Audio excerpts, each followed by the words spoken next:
So hello everyone and welcome to this video. So इस video में हम बात करने वाले हैं without knowing the question MCQ type question में आप एक सही आंसर पर कैसे टिक लगा सकते हो। मींस इन सिंपल वर्ड्स आप एक करेक्ट तुक्का कैसे लगा सकते हो। इस वीडियो में हम उस पॉइंट्स के बारे में बात करने वाले हैं। So hello everyone, my name is Gaurav, I hope you are doing well. देखो, सबसे सेफर साइड के लिए अगर मैं आपको बताऊं तो सबसे सेफ चीज आपकी यही रहती है, आप सिंपल अपना सिलेबस कंप्लीट करो और उस पर ही मतलब कि वो आपको चीज को कॉन्फिडेंस भी देगा और तभी आप अपना एग्जाम दो। बट फिर भी ये पॉइंट क्या रह जाता है, आपका अभी टाइम, जैसे कि टाइम भी कम है और हर एक चीज आप ना क्या कर सकते हो, पढ़ के नहीं कर सकते हो। एमसीक्यू टाइप आपके एग्जाम जितने भी आपके होते हैं वहां पर आपको तुक्का लगाना ही आना चाहिए। कुछ आपके मतलब ऐसी चीजें होती हैं जिनको आप अगर आप ध्यान रखते हो तो आप अपना जो तुक्का है वो भी आप परफेक्ट मतलब बिल्कुल सही लगा सकते हो। देखो, सबसे पहले तो मैं आपको कुछ ऐसे पॉइंट्स बता देता हूं जिनको आपको ध्यान रखना है, चाहे वो अगर आप क्वेश्चन कर रहे हो, चाहे वो उसमें तुक्का लगाओ, चाहे वो आप क्वेश्चन कर रहे हो जो कि आपको बिल्कुल अच्छे से पता है। इन पॉइंट्स को आपको बिल्कुल ध्यान रखना है। सबसे पहला पॉइंट आता है रीड ट्वाइस। मींस हर एक क्वेश्चन को आपको मिनिमम 2 बार जरूर पढ़ना है, क्योंकि क्वेश्चन कई बार आप थोड़ा सा पढ़ते हो और आपको पता लग जाता है कि अच्छा ये वाला क्वेश्चन है, लेकिन उसमें क्वेश्चन में कुछ चेंज हो सकता है। तो हर एक क्वेश्चन को मिनिमम आप 2 बार पढ़ो। और कई बार ऐसा होता है, पहली बार आप पढ़ते हो तो आपको क्वेश्चन इतना समझ में नहीं आता और आपको लगता है शायद ये मेरे को नहीं आता, बट आप उसी क्वेश्चन को अगर दोबारा पढ़ते हो तो शायद वो एकदम से आपको हिट हो जाता है कि अच्छा ये वाला तो उस चैप्टर से है और मैंने उस मॉक टेस्ट में किया था। तो 2 बार रीड करने का आपको काफी फायदा मिलता है। सेकंड बात करते हैं कुछ वर्ड्स की। देखो, कुछ वर्ड्स अगर आपके क्वेश्चन में, for example not, always, but, then, let, इस टाइप के जो वर्ड्स है, और भी वर्ड्स होते हैं बट बेसिक ये वाले जो वर्ड्स होते हैं इन पर आपको बहुत ज्यादा ध्यान देना है। अगर ये आपके वर्ड्स किसी क्वेश्चन में आपको देखने को मिल जाते हैं तो उस क्वेश्चन को बहुत ध्यान से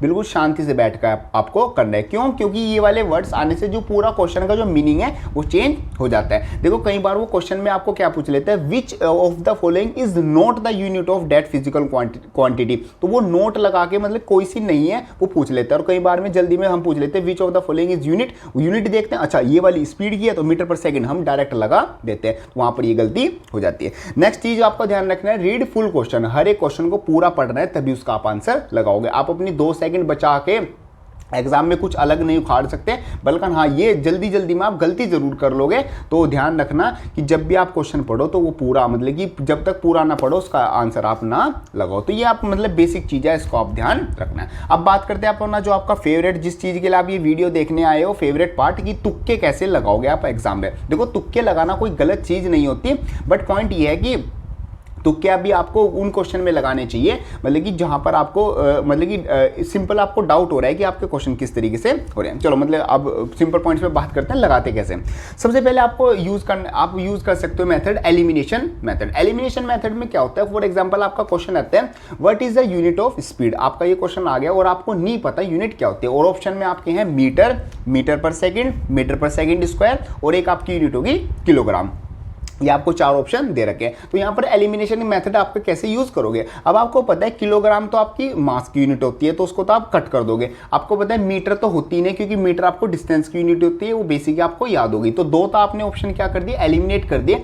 अब आपके पास सिर्फ 2 ऑप्शन बचते हैं, एक तो मीटर पर सेकंड और दूसरा बचता है मीटर पर सेकंड स्क्वायर। इन दोनों में से आपको बिल्कुल आइडिया नहीं है कि कौन किसकी यूनिट है, बट आपके पास अब अगर आप इन दोनों में से कोई भी तुक्का लगाओगे तो आपके सही होने के चांसेस आपके क्या हो जाएंगे, ज्यादा हो जाएंगे। मींस 50% चांस है अब आपके जो आपका क्वेश्चन है वो आपका सही हो जाएगा। तो इस तरीके से आप एलिमिनेशन मेथड यूज करके आप अपना क्या है तुक्का लगा सकते हो और अपना क्वेश्चन क्या है बिना जाने भी क्वेश्चन में क्या पूछा गया है या फिर बिना पढ़े भी आप सही कर सकते हो। बाकी अगर आप थोड़ा सा और दिमाग लगाओगे तो आप तीनों ही जो ऑप्शन है वो एलिमिनेट कर दोगे थोड़ा और ध्यान लगा के, और जो आपका करेक्ट ऑप्शन है उस पर आप क्या लगा दोगे, टिक लगा दोगे। ये आपका एक पहला मेथड हो गया। सेकेंड, आप जो चीज है वो यूज कर सकते हो यूज ऑप्शन। मीन्स आप ऑप्शन की हेल्प से आप क्या कर सकते हो, सही ऑप्शन टिक कर सकते हो। मींस आपने क्वेश्चन पढ़ा, क्वेश्चन में आपको कुछ खास ऐसे समझ में नहीं आया, बट चलो एक तो कोई केस हो सकता है समझ में नहीं आया तो ऑप्शन देख लो, ऑप्शन से आपको आइडिया हो जाएगा। या फिर क्वेश्चन में समझ में आ गया और उसमें कैलकुलेशन है, काफ़ी बड़ी कैलकुलेशन है, मींस बहुत सारी कैलकुलेशन है, जैसे 15 × 3 × 4 आ गया। अब आपको टाइम बचाना है तो 15 × 3 = 45 हो गया, और 45 आपका सिंपल मान लो 45 इंटू 2, आपका 2 से मल्टीप्लाई करनी है तो आपका क्या हो गया 90 आ गया। तो 90 में क्या आ रही है 0 आ रही है। तो जिस आंसर में भी आपके पीछे 0 है सिंपल वो क्या लगा दो, टिक लगा दो। इससे आपका टाइम बच जाएगा और आपको पूरी कैलकुलेशन नहीं करनी होगी। ऐसे ये आपके सबसे ज़्यादा मतलब इस टाइप की जो ट्रिक्स काम आती है वो पॉइंट्स वाले कैलकुलेशन में आती है। मान लो फॉर एग्जांपल 3.24 इंटू मल्टीप्लाई करना है 1.27, तो जो 7 है और लास्ट में मान लो 3.24 था और ये लास्ट में 7 4 जो 28, तो लास्ट में क्या आना चाहिए, यूनिट जो आपकी यूनिट प्लेस पर जो नंबर होना चाहिए वो 8 होना चाहिए। तो जिस भी चारों ऑप्शन में आपका लास्ट में 8 लिखा हुआ है उस पर आप क्या कर दो, सही क्लिक कर दो, मतलब कि राइट कर दो। ऐसा हो सकता है 2 में 8 हो तो फिर लास्ट वाले 10th प्लेस पर चेक कर लो कि कौन सा है। इस तरीके से आपको पूरी कैलकुलेशन नहीं करनी पड़ेगी, आप थोड़ी सी कैलकुलेशन में सही आंसर कर दोगे। आगे बात करते हैं जिन क्वेश्चन में ऑल ऑफ द अबव और नन ऑफ द अबव का ऑप्शन होता है उन पर ज़्यादा ध्यान देना है। मैक्सिमम क्वेश्चन में देखा गया है कि जो all of the above option होता है वो मैक्सिमम क्वेश्चन में 90% क्वेश्चन में सही होता है। अगर आपको क्वेश्चन है और उसमें बिल्कुल भी आइडिया नहीं है कि कौन सा ठीक होगा, तो अगर उसमें option all of the above है तो आप उसको टिक कर सकते हो। या फिर अगर किसी क्वेश्चन में none of the above option है तो ये इसके बहुत कम चांसेस होते हैं, मिनिमम 1 से 2% चांस होते हैं इसके सही होने के। तो नन ऑफ द अबव को ऑप्शन को कभी भी चूज नहीं करना जब तक आप पूरा क्या हो श्योरली 100% श्योर ना हो।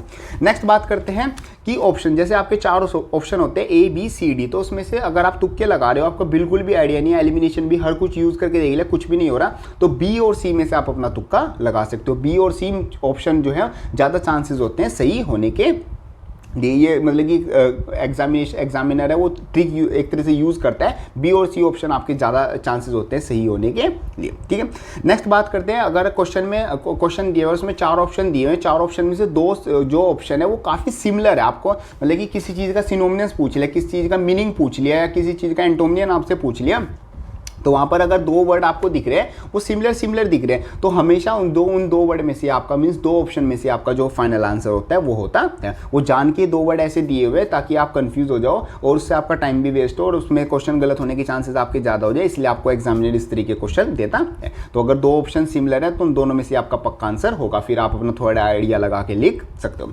नेक्स्ट बात करते हैं, किसी क्वेश्चन में अगर 5 ऑप्शन हो तो उसमें मैक्सिमम चांस देखा गया 90 to 100% ही चांस होते हैं कि जो 5th ऑप्शन है वो आपका ठीक होता है। अगर 4 ऑप्शन है तो चारों में तो आप ढूंढ के लिखोगे 4, अगर 5 ऑप्शन दिए हैं तो मैक्सिमम चांस होते हैं आपका 5th ऑप्शन है क्या है वो ठीक होता है। तो इस तरीके से ये कुछ तरीके थे।